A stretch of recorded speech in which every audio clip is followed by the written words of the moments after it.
Hi, I'm Scott Olson, co-founder of LTCshop.com and author of Long-Term Care Insurance Now. There are huge hidden costs for those who choose to self-insure or self-fund for long-term care. These hidden costs are rarely discussed by financial advisors. For example, does self-funding for long-term care result in lost income? Certainly. Does self-funding for long-term care result in higher income taxes? Maybe. Does self-funding for long-term care result in higher Medicare Part B premiums? Definitely. One of the biggest risks of retirement is sequence of returns risk. But self-funding for long-term care is even riskier than that, especially in a down market. Now, to understand the hidden costs of self-insuring for long-term care, the first question you need to ask is, how much income was that asset generating before I had to liquidate it to pay for long-term care? Think about it. Okay, take a minute, pause, think about that. How much income was that asset generating before I had to liquidate it to pay for my or my loved ones' long-term care expenses? Paying $100,000 of long-term care expenses does not reduce your portfolio by $100,000. It reduces your portfolio by much more than that. Paying $500,000 of long-term care expenses does not reduce your portfolio by $500,000. It reduces your portfolio by much more than that. Paying $1 million of long-term care expenses, and I've seen it happen more than once, does not reduce your portfolio by $1 million. It reduces your portfolio by much, much, much more than that. How much is your portfolio reduced for every $100,000 of long-term care expenses incurred? Well, the only way to answer that question is to go back and ask yourself, how much income was that asset generating before I had to liquidate it to pay for long-term care expenses? Now let's dig a little deeper. How much do you earn on average from your investments? 5%, 7%, 8%, 10%, 12% per year? On average, the S&P 500 has returned a little over 8% per year over the past 20 years. So let's use 8% as an average annual return on your investments. And to keep the math easy, let's assume that the cost of care is $100,000 per year. Let's also assume that the cost of care never goes up. $100,000 of long-term care expenses does not reduce your portfolio by $100,000.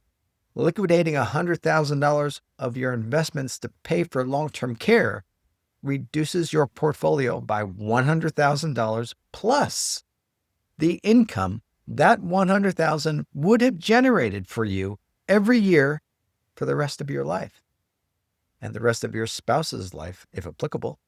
Now, let's consider an imaginary couple, Michael and Lisa.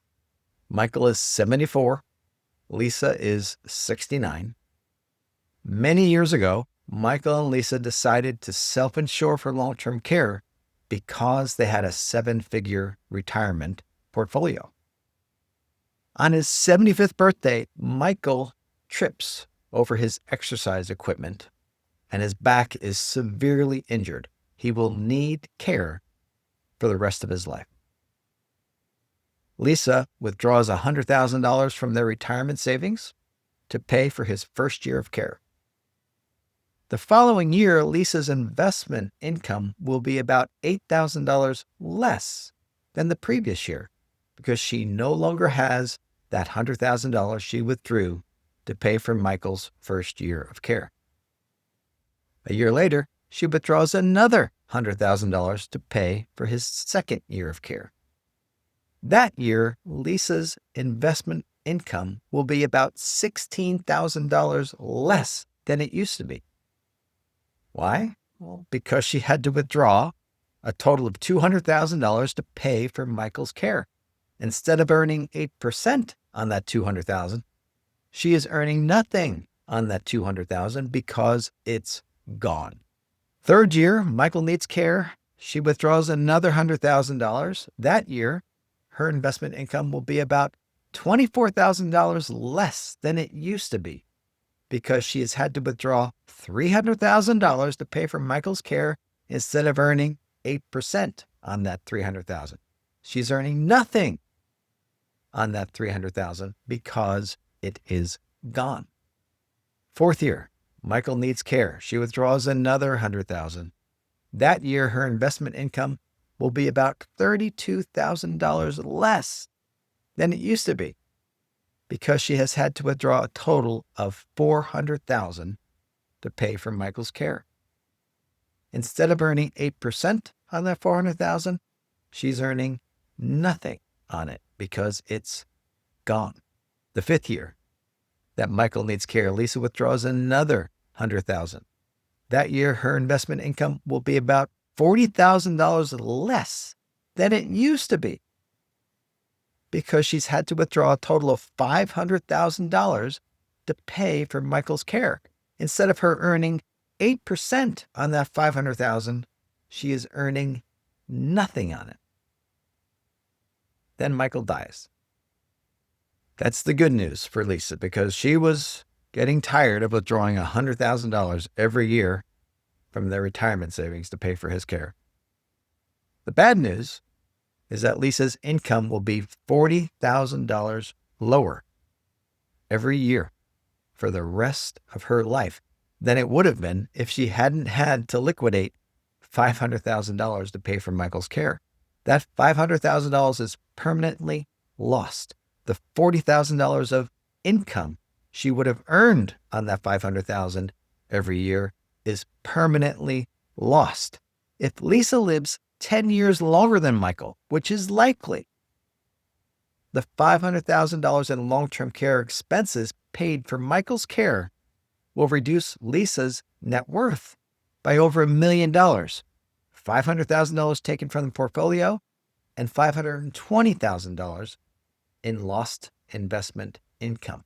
This is a hidden cost of self-insuring or self-funding for long-term care. When someone self-insures for long-term care, they lose the asset used to pay for the care and permanently lose the income that the asset was generating for them. What about income taxes? Well, if Michael and Lisa are in a 35% tax bracket, state and federal, they might need to withdraw over $150,000 and then pay the taxes on the withdrawal in order to net $100,000 to pay for Michael's care each year. What about Medicare Part B premiums? Withdrawing from a traditional retirement account increases modified adjusted gross income, which can increase how much Michael and Lisa have to pay for their Medicare Part B premiums every month. But here's the worst. What if they are in a down market when Michael starts to need care? Sequence of returns risk is something every portfolio has to be prepared for. But even worse than sequence of returns risk is needing to self-fund for long-term care in a down market. What if the market goes down 15% shortly after Michael is injured? What was worth $180,000 yesterday is worth only $150,000 today. The negative effects of self-funding are compounded in a down market. The $100,000 Lisa is paying every year for Michael's care might actually be more like $180,000 every year if there's only a 15% market correction minus the potential taxes. Shortly after my mother-in-law moved into the assisted living facility, we invested a lot of her money into 2 high-quality index funds. And then the market dropped almost 20%. Fortunately, we did not have to take any money out of the market. Her long-term care insurance policy was covering the full cost of her care. We were able to leave her money invested. until the market came back, which it did.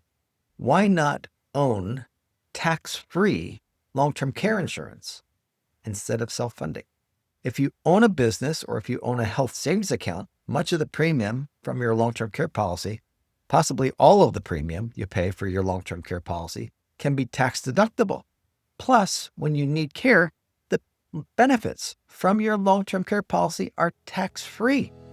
The benefits are tax-free even if you deducted the premiums. When you think it through, tax-free long-term care insurance makes a lot more sense than self-funding.